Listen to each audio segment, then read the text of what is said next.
Bienvenue dans votre émission BET Buzz. Ce soir, attention, on vous gâte. Il y aura 2 fois plus de BET Buzz avec une émission supplémentaire à la suite de celle-ci. Et ça déchire. On est ravis de vous accueillir évidemment dans votre émission People et Lifestyle avec donc pour l'instant 2 invités et une nouvelle chroniqueuse, DJ Anaïs B, qui nous rejoindra à la fin du show. Et notre plateau est toujours aussi beau, sublimé par les œuvres du talentueux graphic designer Fred Ebami. Avant toute chose, nous souhaitons adresser nos pensées les plus émues et toute notre force à celles et ceux qui ont subi les ouragans Irma et José, évidemment. On est ensemble, les gars. Et on vous invite d'ailleurs à être très prudent quant aux différentes rumeurs qui circulent sur les réseaux sociaux.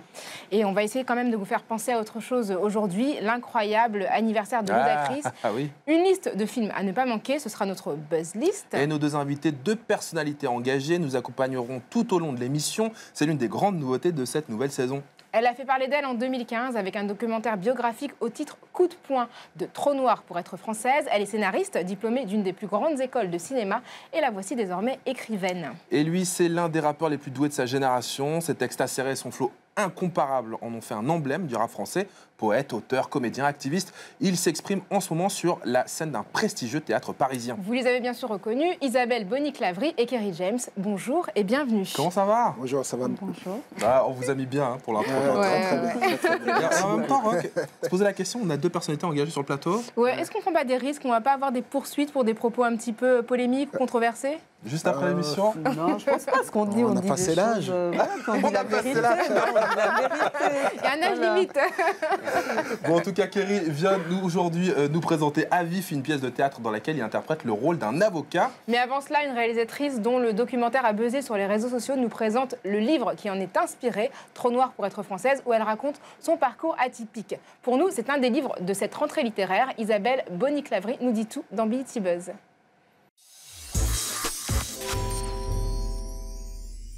Rebonjour Isabelle Bonny-Clavry, merci d'être avec nous. Bonjour Rokhaya, bonjour Raphaël. Tu viens nous... Plaisir. Bah ouais, c'est un plaisir de te recevoir. Tu viens nous parler de ton livre qui raconte ton parcours. Tu es issu d'une famille issue de la noblesse ivoirienne. Tu as été élevé dans la grande bourgeoisie française. Tu as fait de l'équitation très jeune, de la chasse à courre. C'est important de le rappeler. Voilà, ça plaît en général. Ça plaît, ça parle beaucoup. Tout de suite, on arrive à visualiser ton enfance. Je connais personne qui fait de la chasse à cour. Kerry, tu connais quelqu'un qui fait de la chasse à cour? Non, mais moi, j'aime beaucoup l'équitation. Voilà. Mais c'est un sport, en fait, J'en ai fait, l'équitation, ça Sérieux demande beaucoup de courage. Et je pense que voilà, moi, c'est ce que ça m'a appris, y compris la chasse à courre, où en fait, c'est comme un cross à cheval, et donc il faut sauter très haut, il faut descendre des ravins et tout. Avec donc, des trompettes, des chiens, du tweed. Oui, il y a tout ça, aussi. Il y a quand même le décor. Essayez de nous imaginer Kerry et moi sur le cheval, à la poursuite des renards. C'est magnifique le cheval.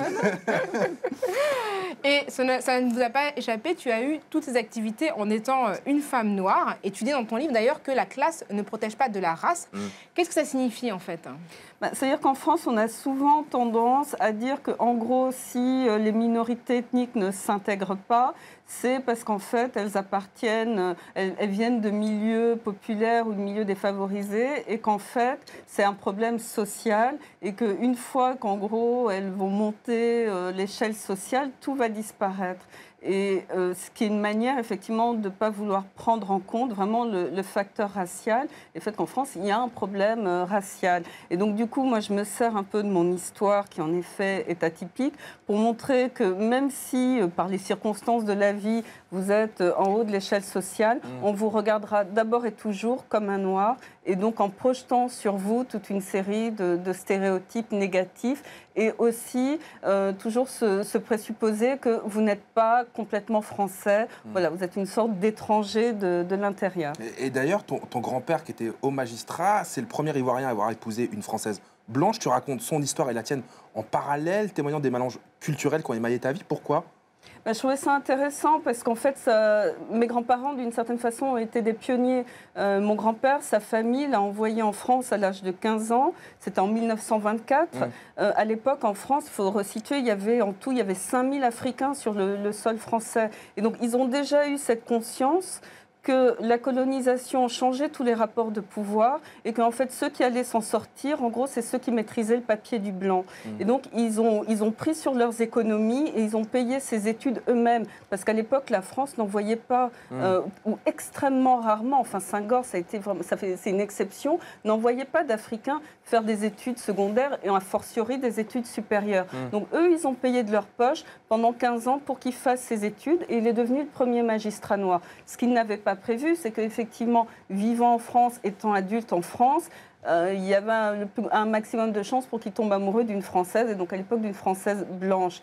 Et c'est vrai que ça a bouleversé pas mal de choses. Bon, ça a bouleversé beaucoup de choses du côté de la famille de ma grand-mère. Ils n'avaient jamais vu de noir, donc ils se demandaient, mais oulala, est-ce qu'on peut accepter un nègre chez nous? Donc mes grands-parents se sont battus, et surtout pour ça, c'était le verbatim de la belle famille, évidemment. Voilà.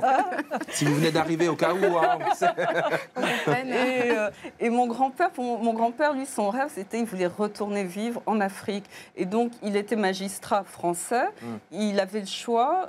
Il a demandé à être juge colonial. À l'époque, on appelait ça comme ça, pour pouvoir revivre en Afrique. Et donc, du coup, ils se sont retrouvés un couple mixte dans une société profondément raciste, où les colons étaient blancs, vivaient entre eux, et eux, ils arrivaient comme des chiens dans un jeu de quilles. Ma grand-mère en a beaucoup souffert, mais c'était une femme très, très forte, très, très combative, et donc voilà. Et elle a surmonté ce racisme, ils ont eu ces enfants métis, enfin c'était un grand bouleversement, et du coup, ils nous ont légué ça. Et j'avais envie effectivement de faire ce parallèle, d'une part parce que ils m'ont transmis leur histoire, leur courage, mais aussi pour montrer finalement comment ce qu'on vit aujourd'hui s'est ancré vraiment au moment de la colonisation, de la colonisation française. Et justement, en parlant d'aujourd'hui, dans ton documentaire, le titre était « Trop noir pour être française, point d'interrogation ». Et sur ton livre, le point d'interrogation a disparu. On se posait la question avec On se demande, qu'est-ce qui s'est passé? Est-ce que tu as une réponse à la question que tu posais à l'époque? D'une certaine façon, oui. Même je le dis dans le livre. Entre-temps, j'ai enlevé le point d'interrogation parce que je ne me pose plus la question. Parce qu'effectivement, je pense que c'est un constat, le fait d'être noir ou d'avoir une ascendance arabe ou asiatique vous désigne en France, et qu'il y a quand même, et ça reste une question taboue, enfin on le voit, ces questions-là ne sont plus du tout dans l'agenda politique, ça ne faisait pas partie des programmes des différents candidats, et depuis que Macron est au pouvoir, en tout cas pour le moment, il n'en parle absolument pas, et il n'y a rien d'annoncé, de chantier annoncé sur cette question qui, en même temps, qui est en train de gangréner la France entière. On se demandait si on allait avoir des problèmes, je crois que... Ça y est. Ça y est. Hein. Et encore, Kerry n'a pas ouvert la bouche. Mais je vois qu'il j'écoute attentivement. Je le vois opiner du chef. Mais en fait, moi, jusque-là, vraiment, il se passe un truc spécial aujourd'hui sur le plateau. Je pensais vraiment qu'une fois qu'on aurait atteint une certaine puissance économique, ce racisme allait disparaître. Je l'ai même écrit dans mon autobiographie, mais qui n'est pas encore sorti. Donc je vais pouvoir peut-être corriger et réfléchir vraiment sur le sujet. Mais la question que j'ai envie de vous poser, mais c'est s'il en est tel, si c'est comme vous le présentez, alors qu'est-ce qu'on fait après ? C'est là où, effectivement, il y a tout un travail de déconstruction, d'éducation, aussi un travail politique. Et ce que je voudrais ajouter, c'est que je pense que... Mais des nôtres ou des autres, en fait, qui... Oui, c'est eux qui ont besoin, finalement. Mais je pense que c'est à nous de le faire, parce qu'eux, ils n'ont aucune raison de le faire d'eux-mêmes. Mais ce que je voudrais ajouter, c'est que je pense que ce racisme est encore plus fort quand vous montez dans l'échelle sociale. Parce qu'aujourd'hui, ça dérange personne d'avoir des Noirs employés, caissiers, ouvriers, etc. En revanche, quand vous devenez médecin, avocat, chef d'entreprise, au cadre supérieur, c'est-à-dire que là, vous accédez au pouvoir. Et donc, ça veut dire que tout d'un coup, il faut accepter de partager le pouvoir. Alors déjà, les gens qui l'ont n'ont pas envie de le partager avec des femmes, mais si en plus vous leur dites qu'il va falloir le partager avec des Noirs, des Arabes, des Asiatiques, là, ça fait vraiment beaucoup. Et donc, ce racisme, il est encore plus fort. Alors, c'est très poli, c'est très déguisé, ça passe comme ça, mais il est très insidieux, fort. quoi, hein. Et donc là, je pense qu'effectivement, c'est à nous. Bon, bah, par exemple, là, on a aussi des journalistes engagés, même si ils font semblant de voilà, de pas le dire, mais on le sait, ils le sont engagés. C'est une émission Lifestyle et People, tu sais. Ça passe aussi voilà, par des gens comme vous, comme eux, peut-être comme moi, qui ont accès à un espace public pour dire les choses. Mais après, je pense aussi que vraiment, c'est un engagement politique fort qui doit être fait. Super, très Voilà. intéressant. Quelqu'un qui va prendre un autre engagement, évidemment, la conversation va continuer. Mais parlons de la fête de Ludacris. Rien à voir. La transition est difficile. Je sais pas quoi dire. C'est le sujet de la hot news.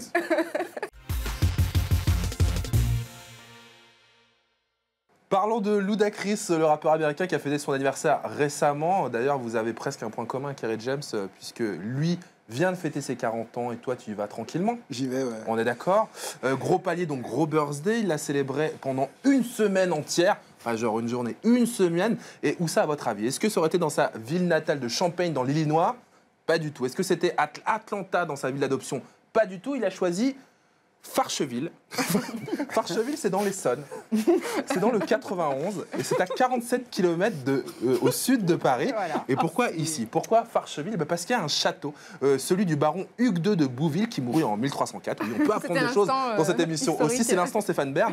Alors, il a posté quelques photos sur son Insta que vous pouvez aussi découvrir. Il a joué à fond le jeu du couple royal dans son château, des déguisements, veux-tu en voilà, des cigares, des fausses hermines, des bains dans la sublime piscine intérieure, des banquets de ouf.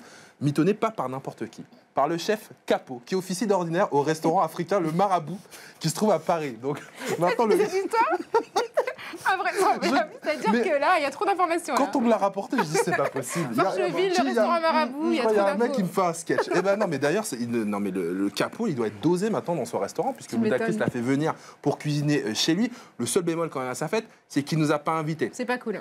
Voilà, non, Voilà. donc ça, c'est pas très cool. Donc voilà, je voulais vous parler de cette histoire un peu surprenante. Est-ce que vous avez déjà fait un truc fou pour vos anniversaires? Non. Là, les 40 vraiment. ans arrivent.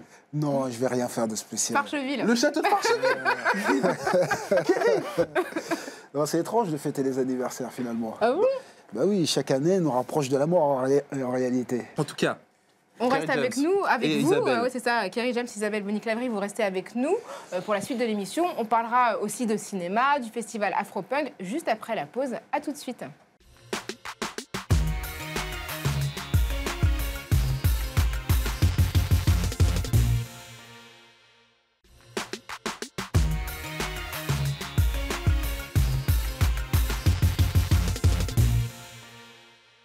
Si vous nous rejoignez seulement maintenant, bienvenue à vous. Après avoir rempli des zéniths et des arénas, il s'attaque maintenant aux salles de théâtre en jouant quasi à guichet fermé une pièce qu'il a écrite à vif, mise en scène par Jean-Pierre Barrault, dans lequel deux avocats s'affrontent, l'un défendant la France des nantis et l'autre celle des délaissés, autrement dit la souffrance. c'est un honneur de l'avoir sur le plateau de BT Buzz. Kerry James est donc notre invité.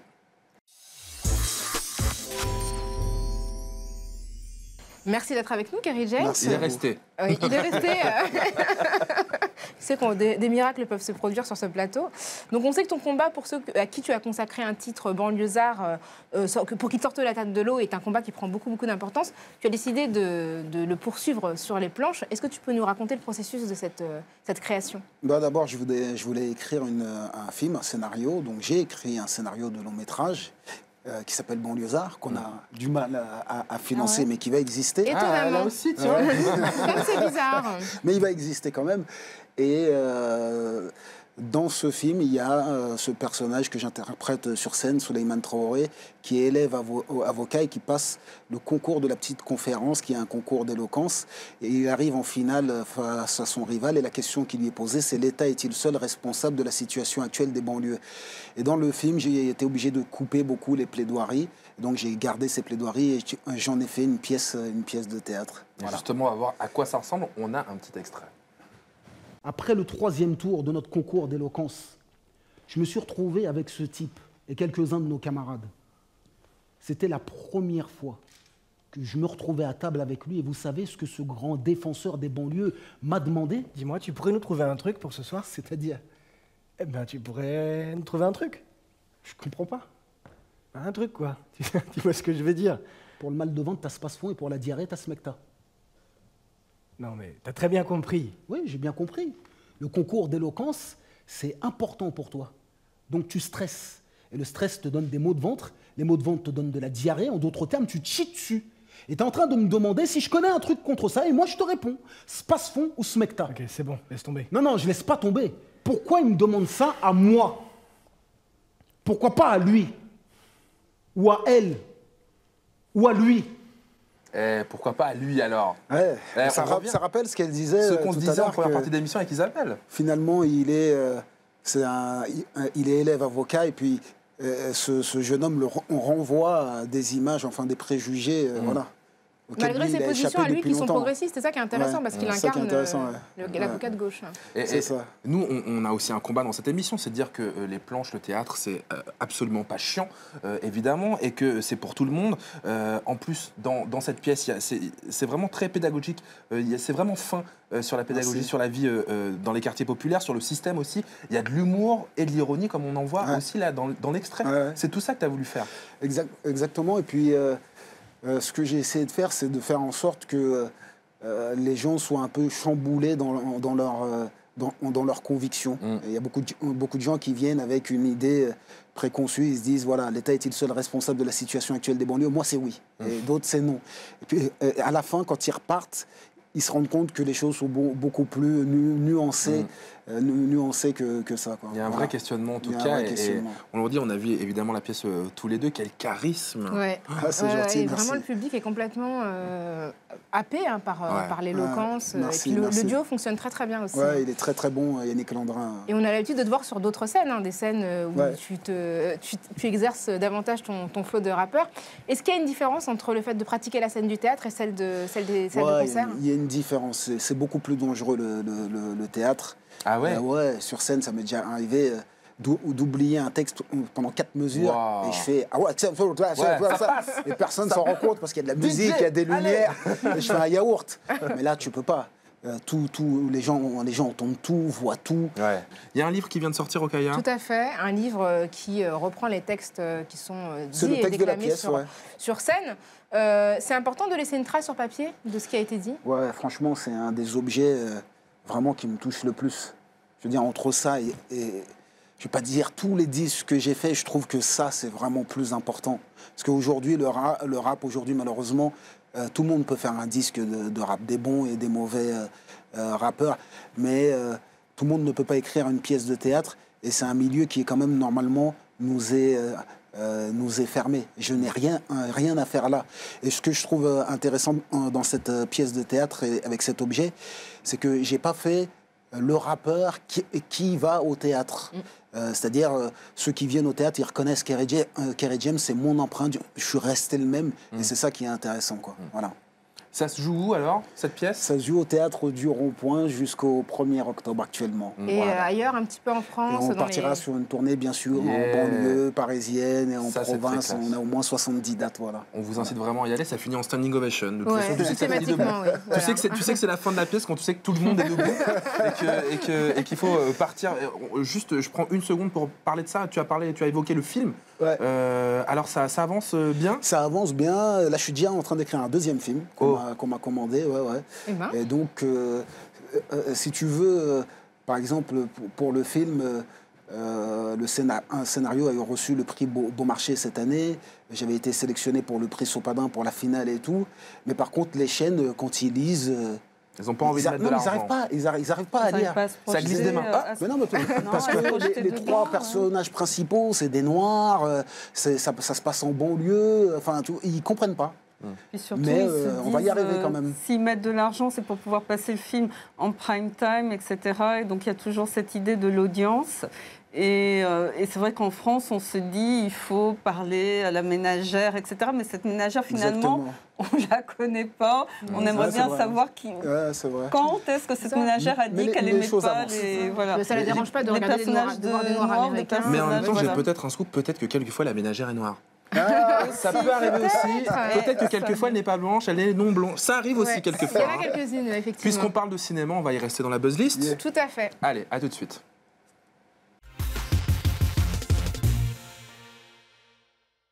Alors, je sais que vous êtes l'une et l'autre sensibles à l'histoire coloniale de la France. Donc, je voudrais vous conseiller un film qui s'appelle Les Hommes d'Argile, qui vient tout juste de sortir au cinéma.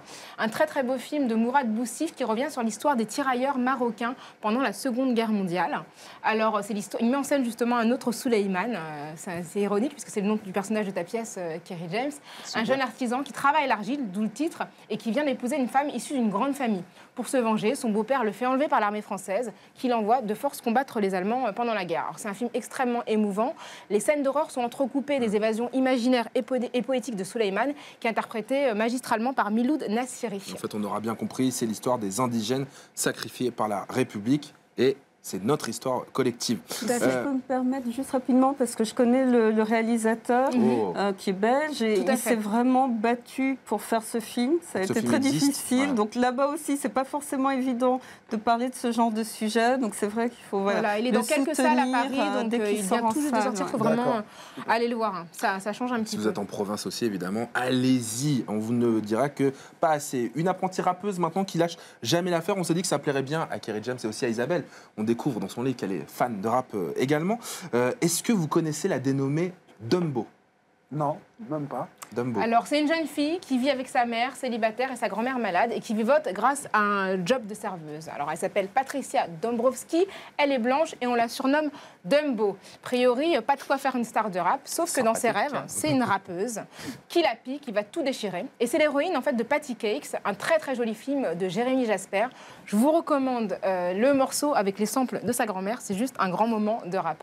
C'est en salle encore actuellement et c'est vraiment un vent d'air frais sur cette question-là. Très cool. On termine avec un dernier film en sélection. Un tout autre style de film. Hein. On aime bien les super-héros dans BET Buzz, donc je vous propose de parler de Capitaine Super Slip, qui n'est pas un rappeur, hein, non, c'est un super-héros. Ça aurait pu. Il pourrait y avoir la dernière thème de Captain Super Slip, bam. C'est vrai que ça pourrait le faire en nom de rappeur. C'est le dernier super-héros des studios DreamWorks.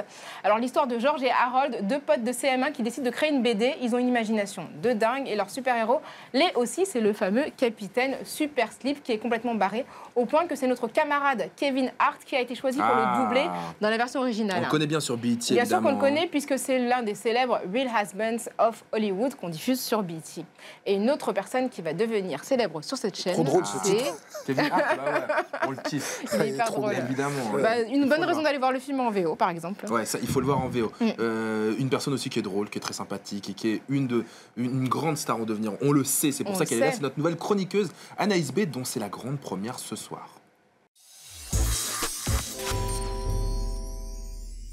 Et on accueille donc Anaïs B, DJ internationale. Elle joue partout dans le monde et quelquefois elle trouve le temps de venir sur BET Buzz. Comment ça va? Ça va, merci de me recevoir. Grande première et tu viens partager avec nous un coup de cœur. Exactement, bonjour à tous. Bonjour.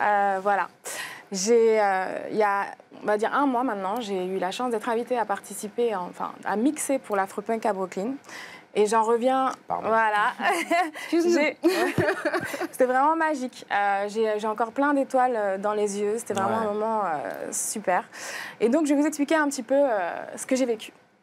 Alors, Brooklyn à New York, vous connaissez bien sûr. On connaît, ouais. Bien sûr. Ouais. Donc, Brooklyn, c'est le quartier de Biggie, de Jay-Z, de Busta Rhymes. C'est aussi le quartier réputé de Fort Greene, d'où est apparue la scène, d'où a émergé la scène néo-soul de Erykah Badu, du grand D'Angelo, Common et d'autres, Angie Stone.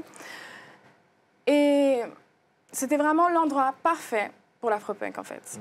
Rokhaya, j'imagine que tu as dû participer ou aller à un Afropunk à Brooklyn déjà. Écoute, ouais, j'y suis allée complètement par hasard, je t'avoue, par des amis qui m'ont dit je fais un super truc, rejoins-moi il y a quelques années. Et c'est vrai que c'est assez incroyable parce qu'en plus, je me suis retrouvée dans un festival vraiment impressionnant, en plein air, dans un quartier assez mix de Brooklyn. Ça, maintenant. Voilà. À l'époque, c'était encore un peu underground, mais c'était déjà impressionnant. Ouais, c'est vraiment extraordinaire. En fait, l'Afropunk, c'est bien plus qu'un festival. C'est un réel mouvement alternatif autour de la culture noire, ouvert à tous, donc quel que soit l'âge, la couleur de peau, l'orientation sexuelle. C'est un festival qu'on retrouve à Paris. J'y ai participé d'ailleurs. C'est un festival... Nous aussi, ça va. Nous, on a participé pour la regarder mixer. Hein. J'espère que vous avez apprécié. Oui, c'était cool. Donc voilà, il est à Paris, à Brooklyn, bien sûr, à Atlanta. Et bientôt, il sera à Johannesburg pour la première fois, donc en Afrique. Et alors, qu'est-ce qu'on peut entendre comme style de musique ? Alors, le style de musique est très varié. On a du hip-hop, de l'afro house, même du rock, de la musique alternative. C'est très, très varié. Et quel genre d'artiste on retrouve alors? Alors, il y a un line-up extraordinaire. Donc, vous pouvez voir là-bas des artistes émergents. Donc, par exemple, comme Young Paris, que vous avez reçu sur le plateau. Un grand moment. Super, artiste afro house. J'ai pu travailler avec lui d'ailleurs. Vous Elle avez a glissé comme ça. Comme ça, l'air de au rien. passage, Avec la petite photo derrière pour bien sûr. appuyer alors le là, propos. c'est Ketranada et Young Paris. Ça va, Ketranada aussi, ok. Ça, c'est pas très mal, bien. c'est pas mal. En fait, la chronique, c'est du name dropping. C'est ça. Donc l'Afropunk, c'est 60 000 personnes qui Ah, viennent c'est des quatre coins du énorme. monde, qui ne se connaissent pas, mais ils parlent, ils dansent ensemble, ils partagent un moment d'émotion. C'est de l'énergie, de la culture, de la tolérance, du respect. Donc c'est un petit peu tout ça. Et toi, en tant que DJ, comment t'as vécu les choses? Eh ben, franchement, c'était vraiment un moment de partage extraordinaire que j'ai vécu. J'ai l'impression de ne faire qu'un avec ce public. Moi, j'ai fait 2 sets. Donc, j'ai fait un set Afro House, un premier set très, très dansant, Afro House, baile funk, Future Beats. Et le deuxième set, c'était un set un peu plus... enfin, un set avec un message, vraiment pour que les gens aient l'impression de vivre une expérience. Donc, j'ai mis du hip-hop, de la néo-soul, des classiques et des sons un peu plus récents. Et j'ai fait un peu quelque chose d'original puisque j'ai commencé mon set par un poème de Jill Scott qui s'appelle Womanifesto. Et j'ai terminé par un morceau original de Nina Simone qui s'appelle For Woman. Yeah. Et donc, comment ont réagi les gens? franchement, ils ont applaudi. de ouf ou pas? Ouais, ils ont applaudi. Voilà. Je suis descendue du 17. Il y en a qui sont venus me prendre dans leurs bras pour me remercier. C'était vraiment... Mais t'as l'air tellement truc, emballée, Anaïs. Je suis encore pleine d'émotions. Ouais, hein. C'est vraiment génial, vraiment génial. Et c'est franchement, si vous avez l'occasion d'y aller, bon, toutes les personnes qui nous regardent, allez-y, parce que c'est vraiment une expérience humaine à vivre au moins une fois dans sa vie. C'est quelque chose de magique. J'ai eu la chance d'y participer à Paris, à Brooklyn. J'espère pouvoir faire tous les autres. Ouais, Pour on me dit représenter, que peut-être peut-être. tu vas aller à un Afropunk qui se situe sur le continent petit africain. scoop. Et oui, j'ai été invitée à mixer à l'Afropunk à Johannesburg. Donc, Bah, j'y serai, ce sera le 30 et 31 décembre. Ça, c'est très très cool. En tout cas, Je vais on est... représenter les Frenchies. Voilà, très bien. On est très content de t'avoir sur le plateau de BET Merci. Buzz. Mais tu restes avec nous là, puisqu'on va passer au blind test, Ok. l'une des séquences finales de cette émission, avec des gens qui aiment la musique. Il y a DJ Anaïs B qui est là, Rokhaya Diallo évidemment, Raphaël, vous me connaissez, mais aussi nos invités Isabelle, Bonnie, Clavry. On le découvre dans son livre Trop noir pour être française, Fana de rap également, puis de toute autre musique aussi. Et puis Kerry James, qu'on ne présente plus évidemment. Des extraits, vous allez vous jouer hein, évidemment, Ah, et puis aussi et vous Oui. me dites tout de suite si vous reconnaissez le morceau. Voici. Je suis très mauvaise pour ça.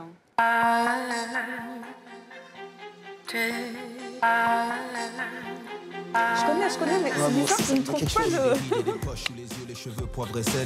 Écoute le Ah, c'est le dernier saut là Évidemment, c'est ça. Comment il s'appelle? Il s'appelle Sonotone. Je me rappelle pas du titre. Ouais, ça s'appelle Sonotone. On a choisi MC Solar. Ouais. Oh, voilà. On a choisi MC Solar parce que c'est quelqu'un que tu connais bien, qui te connaît Ouais, bien. bien sûr. Hein Grâce à qui, quelque part, j'ai démarré ma carrière. Comment tu peux raconter en quelques mots? Il faisait des ateliers écriture dans mon quartier quand j'étais jeune, j'avais 12-13 ans. Ouais. Et un jour, il nous a proposé Orly, de hein. faire sa première partie à Orly. Et c'est là que j'ai rencontré mon premier producteur et j'ai sorti mon premier disque. Voilà. Raga Jam, Et aussi sur son album Raga Jam. évidemment, hein, le premier Ouais. single sur lequel on pouvait entendre Kerry, Ouais. 13 ans. Un deuxième titre maintenant dans ce Blind Test BET Buzz. alors, j'ose pas dire que je reconnais. Mais on reconnaît aussi c'est le générique de Plus belle la vie. il sait pas. sait Non, pas, j'ai bah, ça écoute. fait au moins 10-12 ans que j'ai Tu pas n'as la télé. plus la tu vois, donc télévision, je connais bon. pas. Je crois que la CA a au moins 20 ans. Non, elle a 10 ans. Ouais. Et Elle toi, a 10 on a ans. mis cet extrait parce que, tu as participé au scénario de quelques épisodes, si je me trompe pas. J'ai écrit des dialogues sur cette série, sur Plus belle la vie. Et effectivement, qui est une série très populaire et qui est à la fois la série la plus regardée en France. Et effectivement, le soap, ça dure depuis 10 ans. Quoi. Et c'est une des rares séries à avoir mis en avant, dès ses débuts, des acteurs non blancs dans des rôles un petit peu inattendus, d'avocats, de commissaires. C'était une volonté, puisque l'idée en fait, de la série, c'est toujours de s'emparer des sujets de société. Et donc, effectivement, oui, il y a une grande diversité de personnages et d'acteurs. Ouais. Ouais, on peut embrasser Nadège Bossondiane. Oui, qu'on embrasse fort, qui était le commissaire Douala dans la série. Un vrai personnage culte de la série, vraiment. Un dernier extrait maintenant. Je trouve que Anaïs B, il faut se réveiller. Dernier extrait. Si. C'est Cardi B. Oh là là Obligé. Elle a capté direct. Ouais. On va découvrir évidemment les images de ce clip. On vous parle de Cardi B. 135 millions de vues. C'est devenu le single hip-hop signé par une femme le plus vendu depuis 2014. Il faut bien avoir en tête que ce record jusque-là était détenu par une autre femme, évidemment, Nicki Minaj et son Anaconda, qui avait raz-de-marée sur la terre entière. Cardi B a donc chippé son record. On voudrait terminer l'émission, évidemment, en connaissant vos projets, mes amis. Qu'est-ce qui se passe? Toujours au théâtre, là, au théâtre du Rond-Point jusqu'au 1er octobre, au théâtre du Rond-Point sur les Champs-Élysées. À Paris. Voilà, et sinon je reprends une tournée acoustique pour mon association ACES au mois d'octobre. Voilà une très belle initiative, évidemment, à soutenir. On peut retrouver à la fois toute l'actualité de Kerry James sur ses réseaux sociaux, mais aussi celle d'ACES. Exactement. Évidemment, très belle association qui intervient en milieu scolaire pour nous pousser justement, nous, nos petits frères, nos petites sœurs, dans les études. Et Mohamed Alix, bien sûr, toujours dans les bacs. Et la bonne qui est toujours dans les bacs, Évidemment, bien sûr. Isabelle Bonny-Clavry, ce livre. Oui, alors. On peut te voir si on veut se faire dédicacer, signer le bouquin. Trop noir pour être française, oui, donc je le dédicace, je fais une signature, c'est le 29 septembre à 20h, je crois, au centre Wallonie-Bruxelles à Paris. Et le lendemain aussi, je participe à un salon de la littérature, donc dans une librairie qui se trouve à Boulogne-Billancourt, donc en région parisienne, qui s'appelle Littérature. Et donc là, où on montrera à la fois des extraits de mon film et aussi je présenterai le livre. C'est très cool, on vous s'est très occupé, donc merci vraiment d'avoir pris le temps. Merci d'avoir été avec nous. C'était cool. On va la laisser partir à Johannesburg, celle-ci. Elle revient nous voir dans 15 jours. Évidemment, BET Buzz, c'est fini pour tout de suite. Mais attention, on se retrouve dans quelques instants sur BETChannel.fr, nos réseaux sociaux. Et exceptionnellement, là, tout de suite après cette émission, avec d'autres invités, le hitmaker aux millions de vues, Willy William, et le réalisateur de la série Persuasif, Harold Varango. Rendez-vous donc après la pub pour encore plus de BET Buzz. A tout de suite.